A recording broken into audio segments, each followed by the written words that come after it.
Hey, Nigeria! We don't hear another one. Oh. They talk say Nigeria don't they plan sell power, that is electricity power, to 4 West African countries. Power supply wey never even reach some Nigerian people. Now then these people now they plan to they sell. They talk say the acting managing director of transmission company of Nigeria, and he get one where they call WAP, wey be West African Power Pool. They don't come hand to hand. Talk say Nigeria gets power supply where they know they use again. Now, in fact, now today now they hear this one for the first time. Say they know they use and make say they plan say they won't sell them. This man wey name na engineer Sule Ahmed talk say 4 countries need this thing. We'll be waiting. Niger, I been in Niger, I don't know. Togo, Benin and Burkina Faso. Say now these 4 countries now they won't carry this thing give up. And say because Nigeria no need this electricity, say the thing just dey there, it dey waste. Then they talk say Nigeria they talk to these 4 countries. Oh, say they want send this unused electricity through 570 million North Core power transmission line. Say now what they want use, they send this thing. And Daily Trust now they confirm say, in fact, say every day 2,000 megawatts of electricity. Now they utilize every day for Nigeria. So now as Nigeria can't decide say they won't sell this thing. How you want they be? I can't they wonder where we even did in Nigeria. Some people 2 years they never see light use. And I can't feel say when I want go sell this thing. So who? This country when they sell them to. See, Ajay, that they even get light past us. This same Nigeria, that they get light steady past the country where now even go give. I don't understand how Nigerians, our government, they even think the thing where we need them more than these people. Now in a come outside they talk. What did this man talk now? He read say the power we'll be selling is the power that is not needed in Nigeria.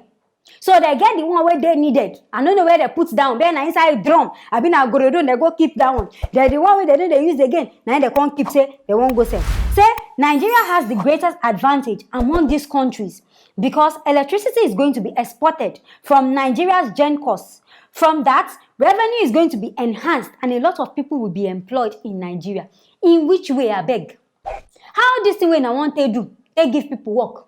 How I want to employ people now? Because I know that now I want to employ people to go to work as NEPA agents. The one way can even shock me, they say they won't buy new generators to power them this thing.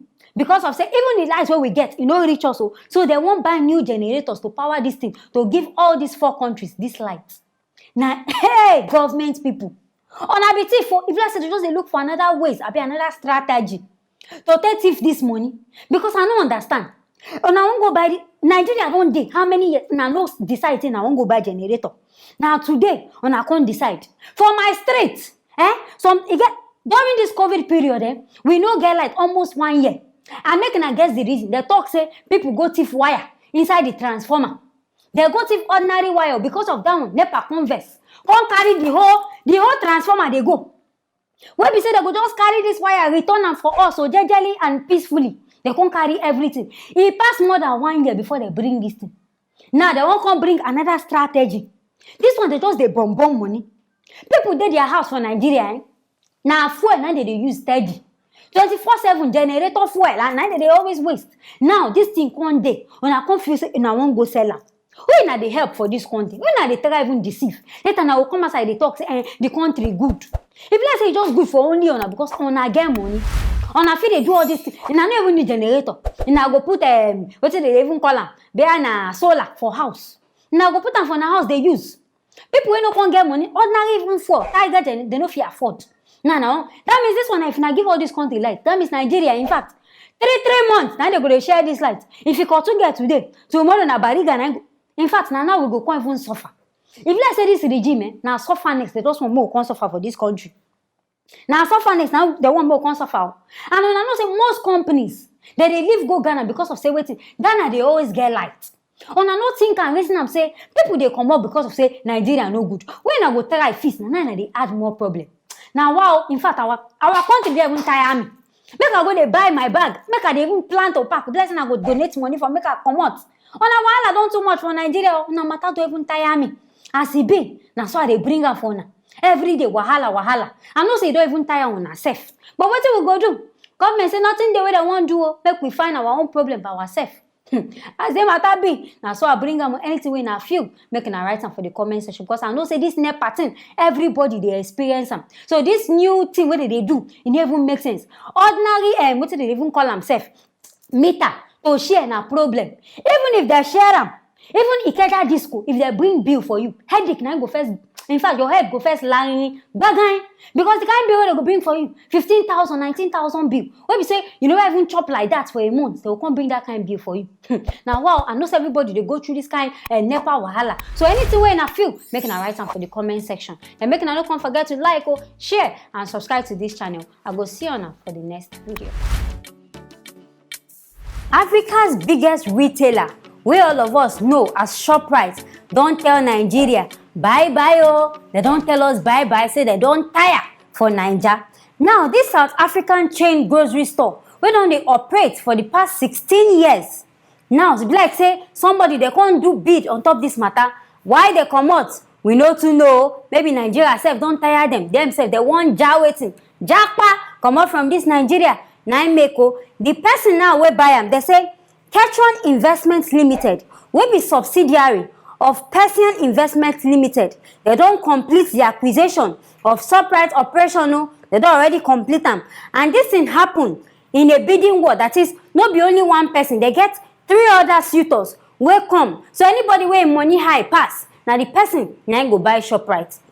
Person wey gonna collect this ShopRite now, this man now, a Nigerian man. Congratulations, at least one Nigerian person don't do better thing. This man name, what they call Mr. Tayo Amuson. They say this man now even gets the popular the palms, all of us know, will be more for Lekki area. Now, the Federal Competition and Consumer Protection Commission don't approve the change of name, change of ownership. Now, this man talk and say they don't agree, say, making change the name of ShopRite. So, for those of now where they vex saying, when I want carry a girlfriend, go they do shopping. All those slave queens, they go stay inside ShopRite, they snap picture, making her calm down, making her no worry, no be say ShopRite, they go. The market still there. But they change the name go change to another name, in which you never even know. Maybe na the palms, the man go call them, I be na another name, you never too sure about them. But I can't they wonder, if ShopRite, they japa, what in human being, ordinary citizen won't can do? ShopRite sef don't go. Why be say everything way good, they come out for Nigeria? All the good things don't they come out. They can't they leave them the bad things for Nigeria. Now wow, if everybody come out, who won't come even dey inside this country? Nobody go there now, and as people they there, they come up people. Now so people say they plenty. Where na they come from? Now wow, but I hope say this new ShopRite, about it that won't call them as he go come, make the price they good. Because all of us know say ShopRite things they always cheap for there, and make the thing their quality. No say you go buy Nigerian made things, come drop, put inside the shop. Some people, you know, say Nigerians, we always prefer abroad things to things where they make for Nigeria. So maybe now make people they always go to ShopRite, go they buy things. So make your things quality and make people say make and give them chance. I know say because it don't come now and I go look say ShopRite don't go and I go they vex. Make an at least give them chance. Check the things when they sell. If the thing is good and if it wants the quality, make an also patronize them. All this abroad company, make Nigeria self take over. Make an give them chance. Everything imbo. Make Nigeria self they do things now. From there, if you know good, we say okay, this is the way they bring go, you know good. But for now, the Nigerian man they lead this market and all those guys where some people they even happy self say as this ShopRite they go say they don't go to they spend because any small thing their girlfriend go don't call them, hi baby, come carry me go ShopRite. In fact, all those things don't end. Maybe if this man no decide, unless he still make the ShopRite market still as big as possible, where you no sell them or be divide them to something else. But if it still be as it be, boys, and I go still they spend that money when I no one spend. Making I no even hide on our money from that thing. Girls go still they draw you, go that supermarket. Then for the workers, I won't ask, should they go pursue all these people come out? Because now people where they work for this ShopRite before, and I go make them useless. That means their work, they no go get this work again. Be won't retain them. Can't employ, change the name, and they go still there. How you want to do them? Because make this one now no can cause another commotion for Nigeria saying they don't pursue ShopRite workers. And I don't they talk this thing since saying I won't say ShopRite. We they look and say na joke. But now when I don't talk them, making I do things in place no be say na go come go finish am. People wey get work wey be say na this thing na dem dey use take survive, na there dey work. E go come be say dem no get work again. Make una try work hand in hand, put things in place before una go dey make una decisions. As e be like this, make una comment anything wey una feel about this matter. Make una no forget to write am for the comment section. Make una no come forget to like, share and subscribe. I go see una for our next video.